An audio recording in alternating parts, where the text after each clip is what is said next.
Dalawang babae ang nabiktima ng budol-budol sa magkahiwalay na probinsya. Ang isa sa mga biktima natangayan ng kalahating milyong pisong halaga ng alahas. Ang modus ng mga sospek, alamin sa report na ito.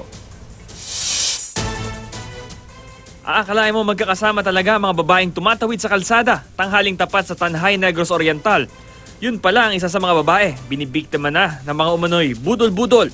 Dalawa pang suspect na nakapayong ang sumalubong sa biktimang si Gina Remorosa.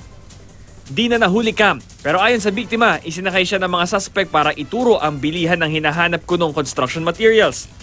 Sa biyahe, nakumbinse raw siya ng mga suspect na umaming may mga alahas siya, hanggang sa napapayag siyang kuhanin ang kanyang mga alahas.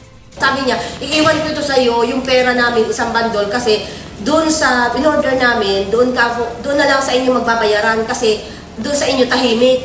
Baka pagdating dito, mahuldap tayo. Nang maghiwalay raw sila ng mga suspect, doon na parang nagising ang biktima. Pero huli na, dahil wala na ang alahas niyang mahigit kalahating milyong piso raw ang halaga. Hindi ko na alam kasi nawala na ako sa una-una, wala na ako pang-iisip. Wala, nablangko ako. Pag uwi ko sa bahay, ang dala ko na isang bag na tinupi-tuping mga papel, pad paper. Wala na yung mga jewelries ko, jewelry box na lang iniwan niya. Pinaghahanap na ang mga suspect. Kuha naman yan sa sasakyan ng mga suspect na ng budol-budol sa Porsurubio, Pangasinan. Ang biktima, babaeng may furniture shop. Bibili raw sa kanyang dalawang suspect ng dalawang silya sa halagang 2,800 pesos.